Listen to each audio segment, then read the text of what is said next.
السلام علیکم ورحمۃ اللہ وبرکاتہ۔ قناعت کی ضرورت۔ ہم میں سے 95% لوگ گزرے کل سے بہتر زندگی گزار رہے ہیں۔ مسافر اکثر لوگوں سے پوچھتا رہتا ہے، تم اپنے دل پر ہاتھ رکھ کر بتاؤ، کیا تم اپنے والد سے بہتر زندگی نہیں گزار رہے؟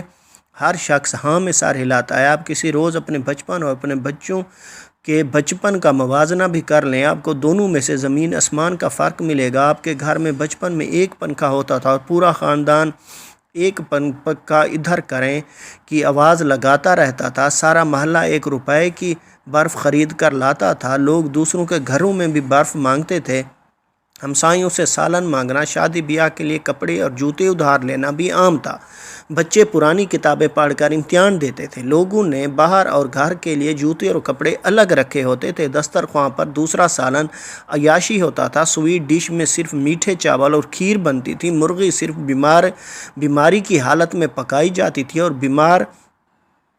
اور بیمار بیچارے کو اس کا بھی صرف شوربہ ملتا تھا۔ پورے محلے میں ایک فون ہوتا تھا اور سب لوگوں نے اپنے رشتہ داروں کو وہی نمبر دے رکھا ہوتا تھا۔ ٹیلی ویژن بھی اجتماعی دعا کی طرح دیکھا جاتا تھا۔ بچوں کو نئے کپڑے اور نئے جوتے عید پر ملتے تھے۔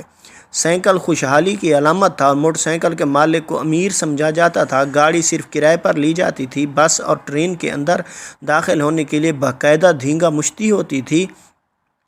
کھنے سینک دیے جاتے تھے اور کپڑے پھٹ جاتے تھے۔ گھر کا ایک بچہ ٹی وی کا انٹینا ٹھیک کرنے کے لیے وقف ہوتا تھا۔ وہ آدھی رات تک اوئے نویدے کی آواز پر دوڑ کر ممٹی پر چڑھ جاتا اور انٹینے کو آہستہ آہستہ دائیں سے بائیں گھماتا رہتا اور اس وقت تک گھماتا رہتا جب تک نیچے سے پورا خاندان اوئے بس کی آواز نہیں لگا دیتا تھا۔ پورے گھر میں ایک غسل خانہ اور ایک ہی ٹوائلٹ ہوتا تھا اور اس کا دروازہ ہر وقت باہر سے بجتا رہتا تھا۔ سارا بازار مسجدوں کے استنجا خانے استعمال کرتا تھا۔ نہانے کے لیے مسجد کے غسل خانے کے سامنے قطار لگتی تھی۔ نئی غسل خانے بھی چلاتے تھے۔ یہ سردیوں میں حمام کے نیچے لکڑیاں جلاتے رہتے تھے اور لوگ غسل خانوں کے اندر گرم پانی کے نیچے کھڑے رہتے تھے اور نئی جب ان سے کہتا تھا، بہو جی بس کر دیو، پانی ختم ہو گیا جے، تو اس سے استرا یا تیل مانگ لیا کرتے تھے اور لوگ کپڑے کے پونے میں روٹی باندھ کر دفتر لے جاتے تھے۔ بچوں کو بھی روٹی یا پراٹھے پر اچار کی پھانگ رکھ کر سکول بھجوا دیا جاتا تھا اور یہ لنچ بریک کے دوران یہ لنچ پھٹکا کر نلکے کا پانی پی لیتے تھے۔ اور یہ وہ زمانہ تھا جس میں کھانا نہیں ہوتا تھا، روٹی ہوتا تھا۔ امیر ترین اور غریب ترین شخص بھی ڈنر یا لنچ کو روٹی ہی کہتا تھا۔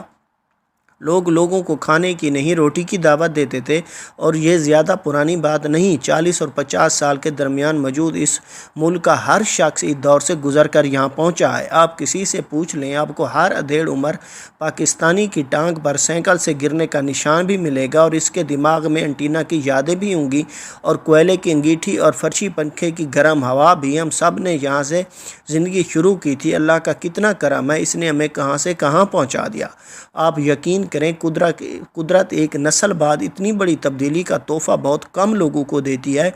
آج اگر یورپ کا کوئی بابا قبر سے اٹھ کر آ جائے تو اسے بجلی، ٹرین اور گاڑیوں کے علاوہ یورپ کے لائف سٹائل میں زیادہ فرق نہیں ملے گا، جبکہ ہم اگر صرف 30 سال پیچھے چلے جائیں تو ہم کسی اور ہی دنیا میں جا گریں گے۔ لیکن سوال یہ ہے، اتنی ترقی، اتنی خوشحالی، لائف سٹائل میں اتنی تبدیلی کے باوجود ہم لوگ خوش کیوں نہیں ہیں؟ مسافر جب بھی اپنے آپ سے یہ سوال کرتا ہے تو اس کے ذہن میں صرف ایک ہی جواب آتا ہے، ناشکری۔ ہماری زندگی میں بنیادی طور پر شکر کی کمی ہے۔ ہم ناشکرے ہیں۔ ہم نے انگریزی کا لفظ ڈسسیٹسفیکشن سنا ہوگا۔ یہ صرف ایک لفظ نہیں، یہ ایک خوفناک نفسیاتی بیماری ہے اور اس بیماری میں مبتلا لوگ تسکین کی نعمت سے محروم ہو جاتے ہیں۔ آپ نے اکثر دیکھا ہوگا، لوگ پانی پیتے ہیں لیکن پانی پینے کے باوجود ان کی پیاس نہیں بجھتی۔ یہ برف تک گھول کر پی جائیں گے لیکن اس کے باوجود ان کی زبان باہر لٹک رہی ہوتی ہے۔ ہم میں سے کچھ لوگ آل دا ٹائم بھوکے بھی ہوتے ہیں۔ یہ کھا کر بے ہوش ہو جاتے ہیں لیکن ان کی بھوک ختم نہیں ہوتی۔ اور ہم میں سے کچھ لوگ اربوں خربوں روپے کمانے کے باوجود امیر نہیں ہوتے۔ کیوں؟ آپ نے کبھی سوچا ہے؟ کیونکہ یہ لوگ بیمار ہوتے ہیں اور ان کی بیماری کا نام ڈسسیٹسفیکشن ہے۔ ان کے پیٹ میں ان کے معدے اور ان کے ہرس کے صندوق مرنے تک خالی رہتے ہیں، اور ہم من حیث القوم کسی نہ کسی حد تک ڈس سیٹسفیکشن کی بیماری کا شکار ہیں، اور اس بیماری کی واحد وجہ وٹامن شکر کی کمی ہے۔ شکر ہمارے اللہ کا وہ واحد عمل انگیز کیٹالسٹ ہے جو ہماری خوشحالی میں خوشی، ہماری اچیومنٹ میں منٹ اور ہماری کامیابی کو کام بناتا ہے۔ انسان جب شکر چھوڑ دیتا ہے تو پھر یہ ڈس سیٹسفیکشن میں مبتلا ہو جاتا ہے، اور یہ بیماری پھر مریض کا وہی حشر کرتی ہے جو اس وقت ہم سب کا ہو رہا ہے۔ ہم سب اپنے والدین اور اپنے بچپن سے بہتر زندگی گزار رہے ہیں۔